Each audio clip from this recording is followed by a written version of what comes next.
Hey, everybody, it's Jamie. You got a diamond, you got 9 minutes. So when you think about the Toronto Blue Jays, what moments pop into your head?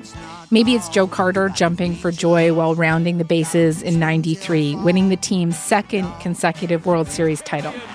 Touch them all, Joe. You'll never hit a bigger home run in your life. Or Jose Bautista's bat flip in Game 5 of the 2015 ALDS.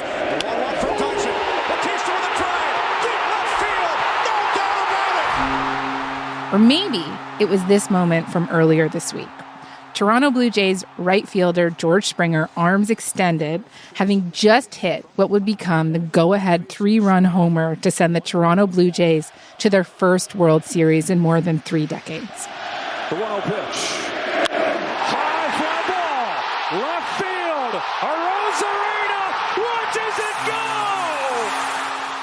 In the years between these moments, the Blue Jays have had their ups and their downs.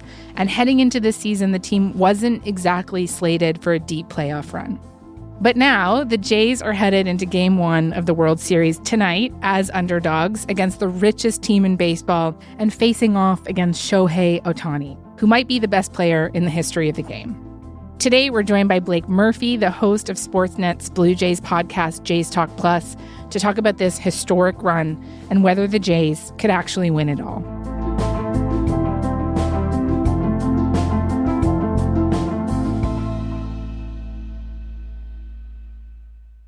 Blake, hi. Thank you for coming by. I can't believe I'm doing Blue Jays in the World Series shows. Couldn't be happier to be on with you. Couldn't be more excited for this weekend. To say that I've been waiting all week for this day and also to have this conversation with you would be a bit of an understatement.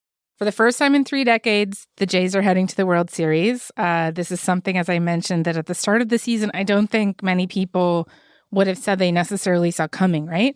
And so how have they managed to pull off one of the most romantic seasons in modern baseball? Well, you're right. This was not the expectation level for them. A lot of the experts, whether you look at traditional media or the more, analytics and projection sites and things like that, a lot of them had them 4th or 5th in the division. I think I picked them to win a wild card spot, which they've obviously blown past. And even that, I was like, am I being a little bit of a homer, thinking they could sneak into the playoffs here? So, look, obviously a lot has to break right for every baseball team. The Blue Jays have had, some things go their way in terms of it wasn't the strongest year ever in the American League, in the American League East. They had pretty good health, even though Bo Bichette and Anthony Santander are down right now. But really, this is kind of a few years of work coming together at once. And I think that's part of what makes this Blue Jays team so likable too is, Vladimir Guerrero Jr. was always destined to be a superstar and kind of lead this. He is the son of a Hall of Famer and making $500 million over the next 14 years and stuff like that. But there are all these little things that pulled in the right direction. George Springer at age 36, bouncing back in a way that we just don't see baseball players do. Guys who were supposed to be out of the majors or never even make it, like Ernie Clement and Nathan Lucas, having career years. Trey Yavage was a late addition, but a rookie coming up and helping you over the finish line way before the timeline would have suggested he should be in the majors. So they just had a bunch of little things pulling in the same direction. And then while I am more of a numbersy guy, so this is outside of my comfort zone, there is a real chemistry element to it as well, I think, where it's a really good clubhouse. It's a really good mix of smart veterans who have been around the block and young guys who are eager to learn and things like that. So, a lot pulling in the right direction to get them here. Well, let's talk a little bit more about some of those guys, because there is some really good storylines on this team. And you mentioned Vladdy already, Vladimir Guerrero Jr. He's gone on one of the most special playoff runs we've seen in baseball's modern history. I think 6 home runs in this postseason, right? And so can you just tell me a little bit more about the run that he's been on? Yeah, it's pretty incredible. And even as someone who has big expectations for Vladimir Guerrero Jr., and when I say that, I mean big expectations to the extent that this season he hit almost 300 for batting average and posted an OPS of almost 850, which, if you don't know, OPS is well above league average. That's a good season. That's a lot of guys' career years. I came out of that being like, nah, you got to give a little bit more. This is a guy who hit 48 home runs a couple years ago and was second in most valuable player voting. Shoots it to right field, and this one is gone.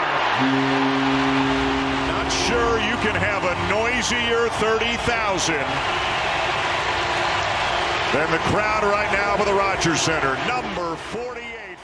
That doesn't need to be the bar all the time, but the bar for Vladimir Guerrero Jr. when he was like 16 years old was this guy's going to be the face of a franchise someday. So you always kind of expected this. It's been an interesting 4 years where in 2021 he was second in MVP voting. Only Shohei Ohtani finished ahead of him.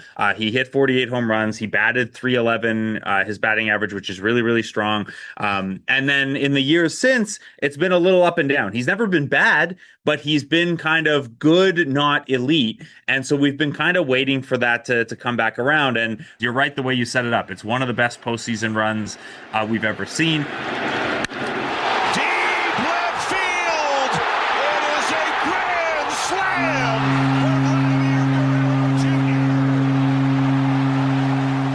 for Guerrero is now 6 for 7 with 6 RBIs in the 2 games. He's putting up numbers that are not only not really seen in Blue Jays postseason history, which is wild when you've had Jose Bautista and Joe Carter have the runs that they've had, but nobody does this in Major League Baseball postseason history. It's been pretty rare for someone to play this well over 9, 10, 11 playoff games. And maybe just worth saying here, so this is a guy, he was drafted by the Jays at 16, which I think you alluded to there. He's the only Canadian-born player, and his father is a Hall of Famer. And it feels like every time that Vladdy Jr. plays, we're swamped with these absolutely adorable images of him as a child at batting practice when his father played for the Montreal Expos. He was a very adorable child. He's actually a very adorable and endearing adult as well. And one thing that I love about him so much is his hate for the Yankees. Like in that Yankee series in particular, it was really funny to watch him take on this like personal campaign. What team was the easiest to play this year? Ooh. Oh, Vladdy wants to answer that? The Yankees. The Yankees. The Yankees lose. The Yankees lose. But you don't take it personal, I guess. He's talked about the fact that he's had bad experiences at Yankee Stadium, and he has said, quote, "It's so good, I gotta read it. I like to play in New York. I like to kill the Yankees. I would never sign with the Yankees, not even dead." And of course, he had that viral moment with the Red Sox legend David Ortiz after the game. And just, can you tell me more about why he hates the Yankees so much? So his dad, who, yes, came up with the Expos, and Vlad Jr. was born in Montreal while his father was an Expo, but he eventually played for the Angels, the Rangers, and the Orioles as well. So he had some battles against the Yankees. And I think in the early 2000s, Vlad Sr. was going to sign with the Yankees, but they pulled out of the deal at the last moment, allegedly.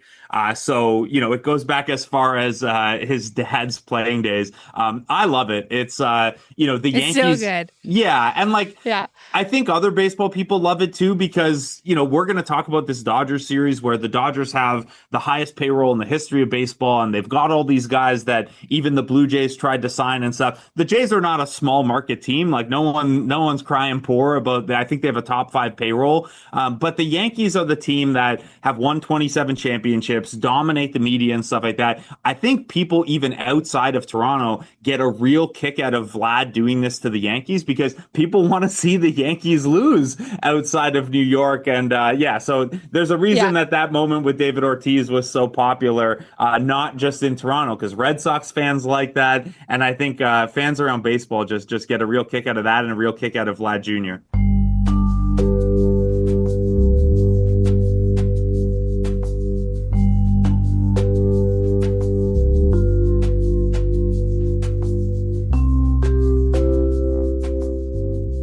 mentioned Max Scherzer before, but let's do a little bit more on him. So this is the 41-year-old pitcher. He's known as a bit of an intense figure. You often see him like storming through the dugout or talking to himself in Game 4 of the Mariners series. Mad Max, as he's known as that, refused to be taken out of the game, right? And he went on to continue what was really a memorable performance. All of a sudden I see Schneider's coming out. It kind of caught me off guard. And, that's just where one of those moments where I know I wanted the ball. I knew the situation of the game. I wanted the ball. And I basically told him that in a little bit different language.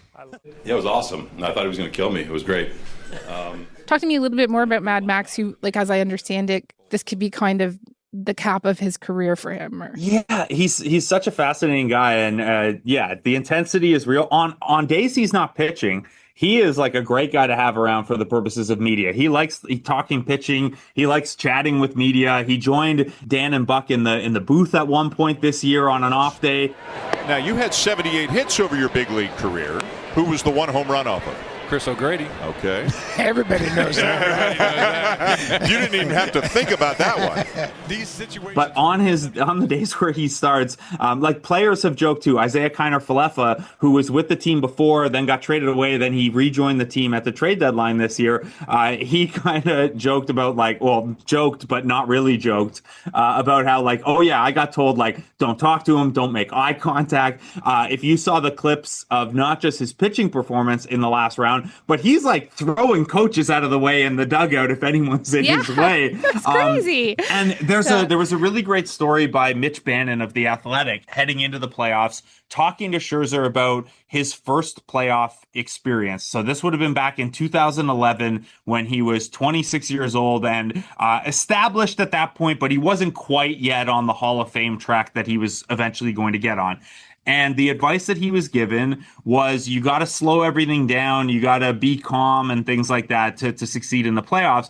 And the experience that he relayed to Mitch and relayed to all of the Blue Jays this year is that didn't work for him. He had to be this crazy, intense, we can't repeat what he's saying on the mound, and you better not be able to read lips if you're watching the broadcast. That is the only way he can function. So his advice to the Blue Jays has been, if you're a low heartbeat guy, if you're a chill guy, be that in the playoffs. But if you're Max Scherzer, you got to go out there and be Max Scherzer. And so some of my, I've watched this guy pitch in the majors since 2008. His run in 2019 when he won a World Series with the Washington Nationals, he was must-see viewing because he was so good and he's so intense. And I think there's, not everyone has to be that. Not everyone has to be Max Scherzer. Not everyone has to be Michael Jordan, where they can't possibly be friends with an opponent and things like that. But I think it's awesome for fans to see that level of intensity, to see that the guys you're watching and rooting for care every bit as much as you and even more.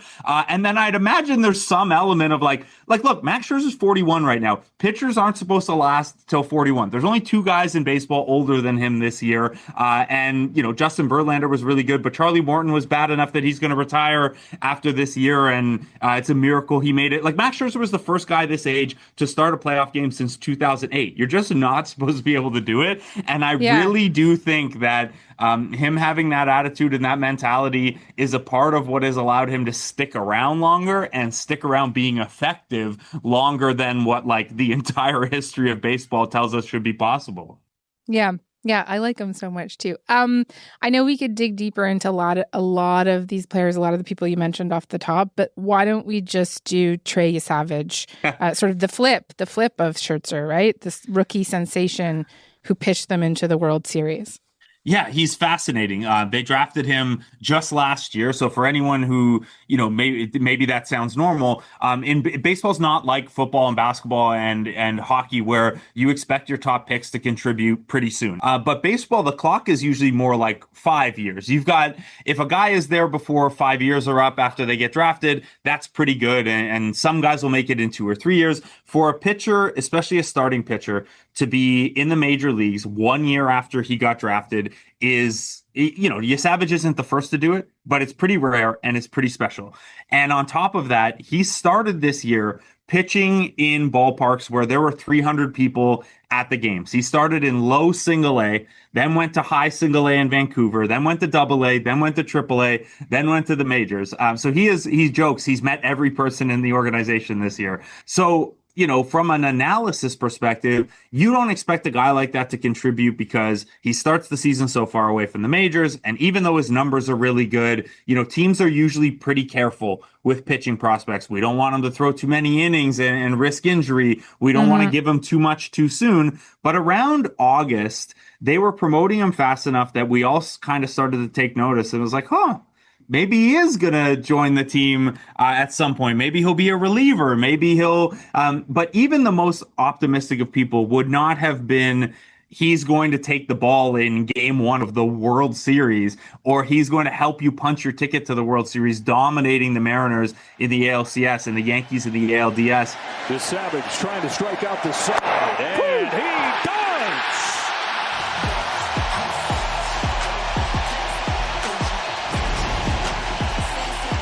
Naylor flailing.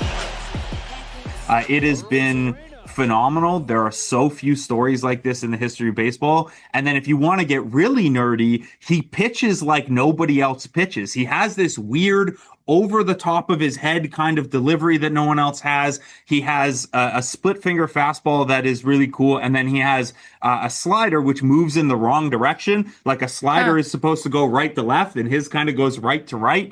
So there are just it's a great story. It's an unusual prospect story. And then also he's just so weird as a pitcher. I had a guy who has hit against him in the minor leagues tell me that when you stand in the batter's box against him, every pitch he throws, because of the weird angle, looks like it's going to go in the dirt.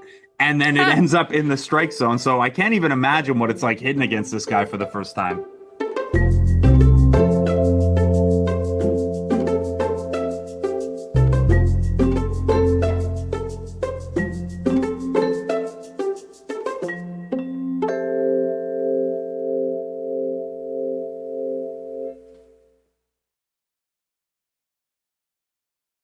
Okay, let's do Jay's manager, John Schneider. He's been with the team forever, right? First as a catcher, then as a catching instructor, and then a minor league coach. And then he got called up to coach in 2022. He became manager.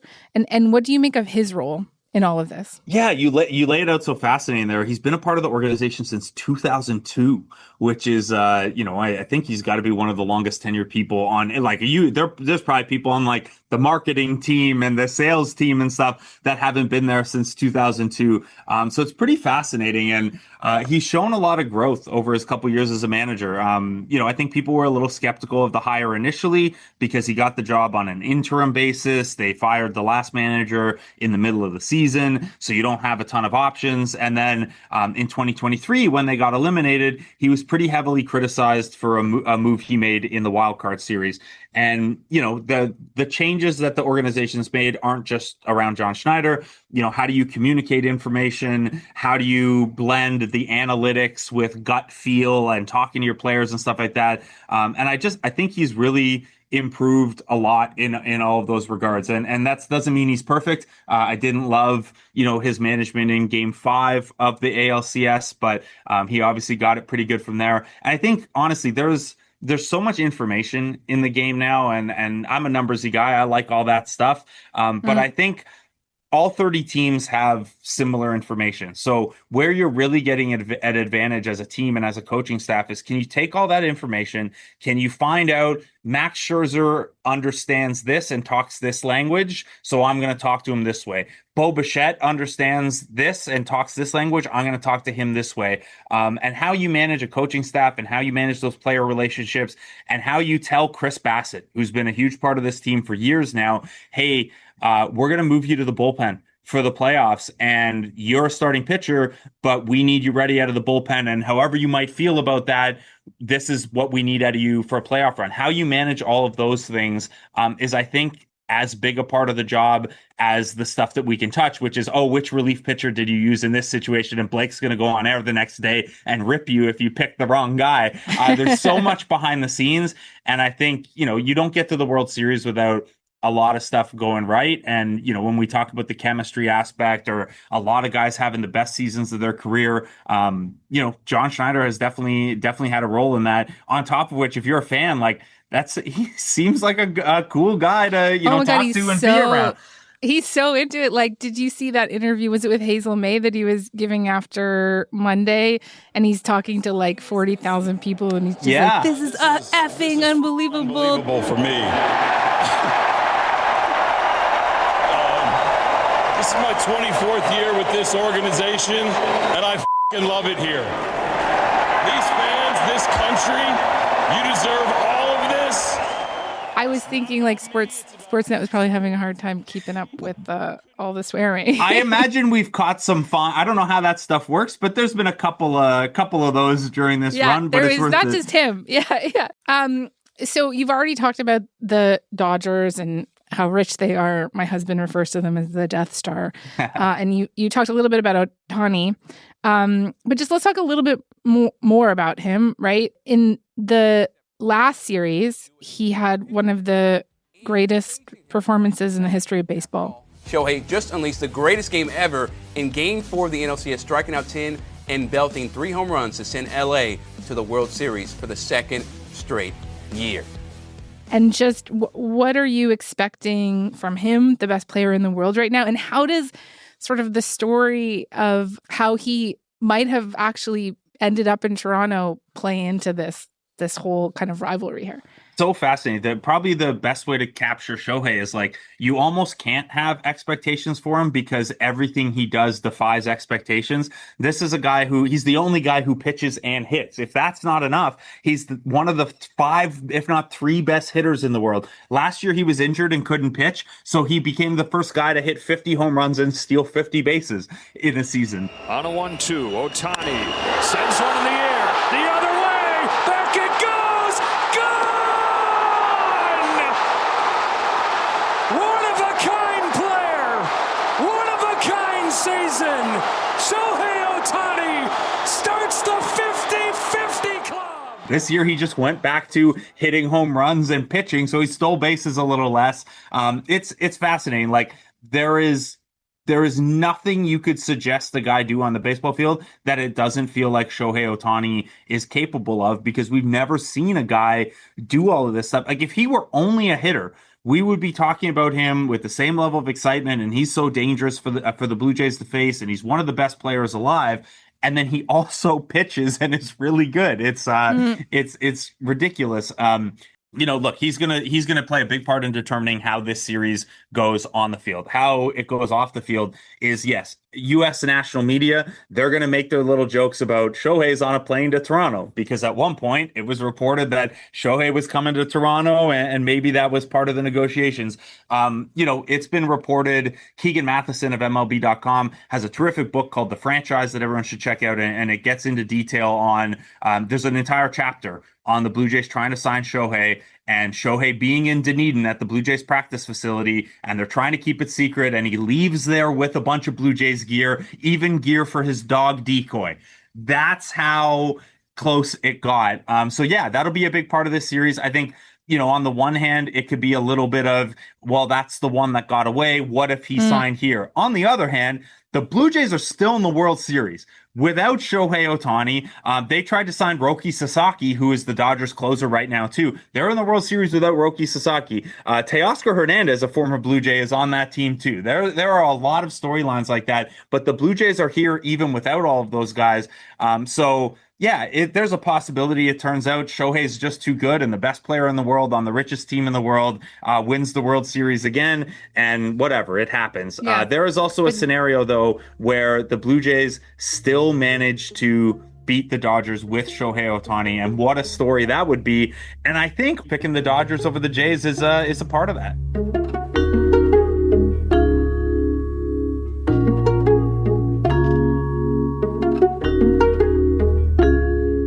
Look, I'm a millennial. I don't know about you. I was like 8 and 9, I think, in 92 and 93. I know all of Canada's cheering for the Jays, but look, I also grew up in Toronto, and I live here now. And for me, like, and so many of my friends right now, this is unlocking just an enormous amount of nostalgia. And we're also kind of living this through and with our own children right now. I dropped my 5-year-old off at school the other day after Game 7, and this entire schoolyard was just screaming, "Go Jays, go!" It was amazing. How would you describe what this run is like for you and the feeling in the city right now? Yeah, the feeling in the city is incredible. And the only thing I can really compare it to is I covered the Raptors 2019 championship. And, that was this big lead up of multiple years of, the Raptors fan base at times feeling like they were kind of the other, not only in the NBA because they were the only Canadian team, but even in the city a little bit because the Leafs were, always getting the biggest media attention, things like that. And then the Blue Jays kind of own the summer on their own. So the Raptors run was really special in that regard. And a lot of people jumped on, and that part of it was really, really fun. But the hardcore longtime Raptors fans had a certain attachment to that team that I don't think you can really replicate. Now, Blue Jays fans have a different attachment because the Blue Jays have had more success. They've won it before. There are, I joked the other day with a friend on air that if you're sitting at a Blue Jays game right now and, you're with your son or I don't know, nephew, or I don't have kids, so I'm there with my nephew or something like that. If you are talking about the 92-93 team as your core memories, they're going to be like, okay, grandpa. But for someone like me, I'm going to be talking about 2015, 2016, those teams that went to the Jose Bautista, Edwin Encarnacion, Marco Estrada, because I was alive during the World Series, but I wasn't old enough to I have no recollection of it whatsoever. So those are kind of my core ones. And, they'd be like, instead of okay, grandpa, be like, okay, Unc, so I think the Blue Jays, because they own the summer, because they are truly like a cross Canada brand, no disrespect to the Mariners fans in BC, but the Jays are a pretty national brand. And because they've had success in 92-93, because even though they didn't win the World Series, those 2015, 2016 teams were really special. There is like a multi-generational aspect to this that I think is really cool and adds to the vibe in the city as well. For me personally, this is awesome. As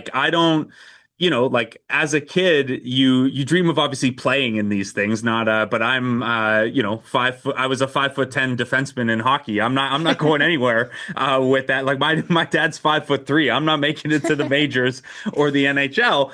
So, this is, it's unbelievable that I'm going to cover a World Series game later this weekend. That's really special. I got to cover the Raptors championship. So to get the double dip on those feels like unfair almost. So it's awesome. It's so cool. Like my dad's out in Newfoundland and those games don't start till 9:30 at night. And he's not really a big baseball guy, but he's staying up to watch all of those. And you're seeing these videos of Vladimir Guerrero Jr.'s hometown in the Dominican Republic doing watch-alongs the same way, we did all over Canada for the Raptors championship run. And it's struck me a couple times that like the memories I had watching the bat flip with friends or whatever, like everyone is creating a whole bunch of those now. And 5, 10, 15, 25 years from now, everyone is going to be talking about the moment that we're in right now. That's so cool as a baseball fan, a sports fan. And the fact that I get to be a part of that as media, and like some people's experience with this is listening to my show or seeing me on Blue Jays Central pregame or whatever. It's so special. It's unbelievable. I can't believe I'm covering a World Series game later. Blake, thank you. And good luck this weekend. And you got to come back, okay? You got to come back on the show. As this moves along, promise? Yeah, tell you this. If they win the World Series, I'm just going to set up my laptop and Zoom, and I'll do every podcast on the planet. I'll do every show. But yes, you first. Absolutely. Thank you. Okay, and for people listening, it's the Sportsnet Blue Jays podcast, Jays Talk Plus. So you can follow that. Okay, have a good one. Thank you, Blake. Thanks so much.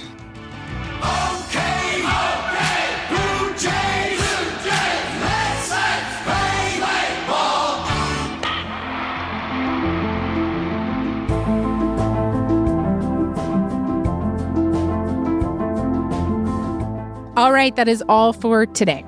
Front Burner was produced this week by Joyita Sengupta, Matthew Amha, Matt Muse, Lauren Donnelly, Cecilia Armstrong, Sam McNulty, Dave Modi, and Mackenzie Cameron. Our YouTube producer is John Lee. Music is by Joseph Shabison. Our senior producer is Elaine Chow. Our executive producer is Nick McCabe-Locos, and I'm Jamie Poisson. Thanks so much for listening. Go Blue Jays, and we'll talk to you guys on Monday.